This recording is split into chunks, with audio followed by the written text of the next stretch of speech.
Kimge Allah жақсылық қаласа. Men yuridillahu bihi hayran hazır. Kimge Allah Taala жақсылық қаласа. Emne қаласа ekan? Maşallah. Yufaqqihu fid-din. Yufaqqihu fid-din. Rawahu Buhari. Demek maşallah qarаңыз. Kimge Allah Taala жақсылық қаласа, аға динден түшүнүк берет дейт.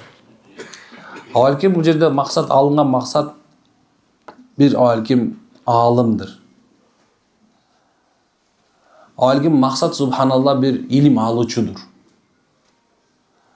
Авалким субханалла өкө илим алаткан мен алымга жардам берүүчүдүр.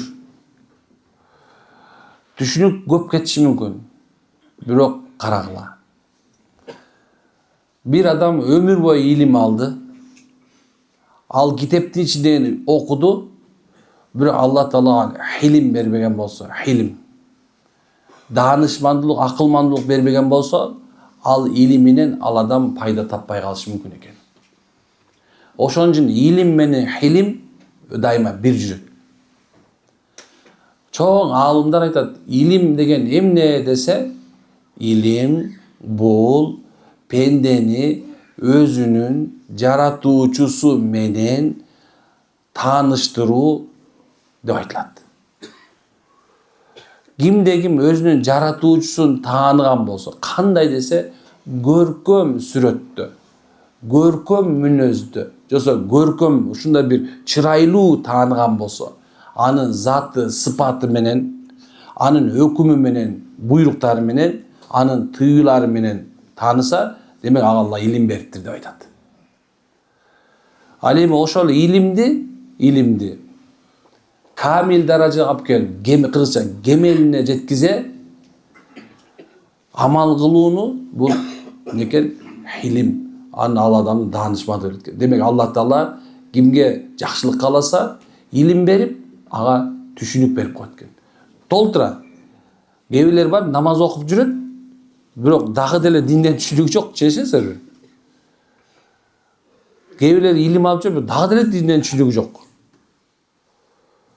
Эмне үчүн дегенде, анткени Алла аны даанышмандуулукту жана акыйкатты көрсөтпөптүр. Ошол себептен кээ бир алымдар 40 жылдап илим алышат. 40 жыл субханалла Алладан күтүшөт ушул нерсени.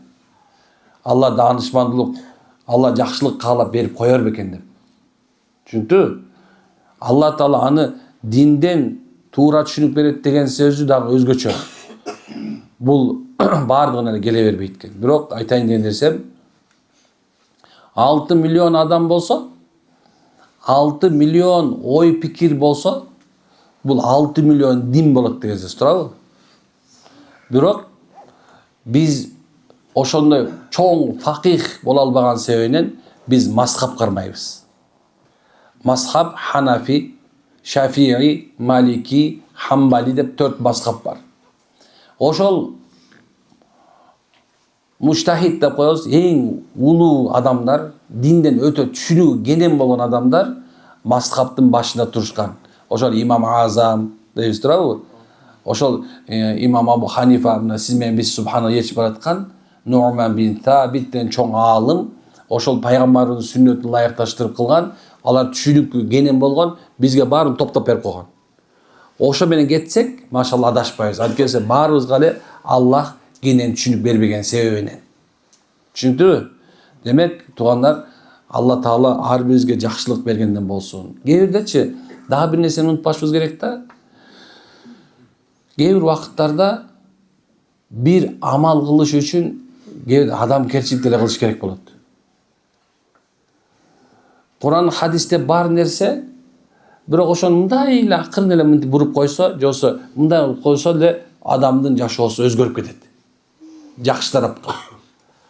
Демек буну акылмандуулук деп коет, туугандар. Качан силерден адамдар bir кеңеш сураса, сөзсүз жакшы жагын айткыла.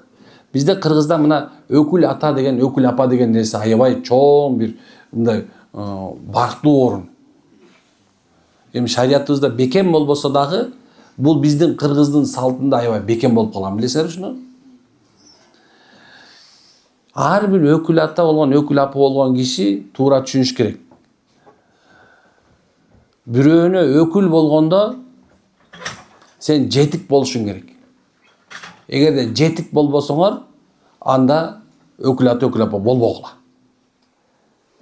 Өзүңдүн аялың менен, өзүңдүн күйөөң менен маселеңди чече албаган адамдардын өкүл ата, өкүл апа болушун мен каалабайм. Үлгүлүү, жашоодо субханалла мындай бир жакшы тарабынан көрүнгөн, ичинде да сыртында жакшы болгон, үй бүлөлүк мамиле жакшы болгондорду койгула. Анан бизде бир эме болуп калган, ийгиликке жеткен, бай болгон адамды өкүл ата коюп эле чуркап калышты. Жок, андай эмес. Мен булар менен баш отуңар менен катышып кеткиле деп айтпайм. Өкүл ата, өкүл апа менен. Баягы жерде дуу болуп бүттү. Бирок өкүл ата, өкүл апаңардын силерге кыла турган чоң кызматы ушул. Ай, мынакей, мен сага өкүл болдум, эми жакшы жүргүн, диндар болгун, Кудайдан корккун, арам иш кылбагын деп айтышы керек. Жана өкүл апа болгондо ошондой болуш керек. О, тырмагын 7 сантиметр өстүрүп алган, бияка веер кылып жана жар птица болуп алган, биякчан жана ниндзя болуп алгандар койбогула. Анча-мынча субханалла, керек болсо уялып кыргызча да болсо аркасына жол салынгандарын карагыла. Түшүнөсүңөрбү? Мына ошол аял, мына ошол өкүл болгон кызына, кыз деп атат да. Эми сен балаңа эмес, кызыңа, ошол кыз болуп атканга барып туруп күйөөңдү сыйла. Кудайдан корк. Акысына жедирбегин. Кыяматта коркосуң, коркунуч болот. Күйөөңө жакшы мамиле кыл. Тилиң менен, колуң менен зыян келтирбе деген сөздөрдү айтышы билдет.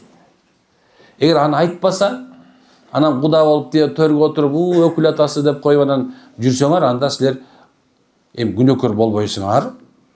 Бирок акысын аткарбаган болосуң. Чыныгы эмне койсо сени ошону кылбаган болуп эсептелет. Түшүнүп атасыңарбы? Жаштар азыр катышкандар менен, ой, өкүл ата кылып калыптыр дегендер сөздөр чыгып атат азыр. Катышканы менен. Жок, андай кылбаш керек.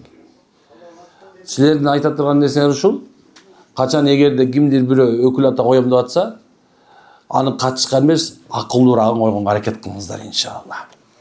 Түшүнүктүү болдубу? Анда түшүнүктүү болгон болсо субхан хамдеш анта астагфирука ва атубу илейк. Аллахум арда има хидаят бер, негизи жар кылсын. Амин.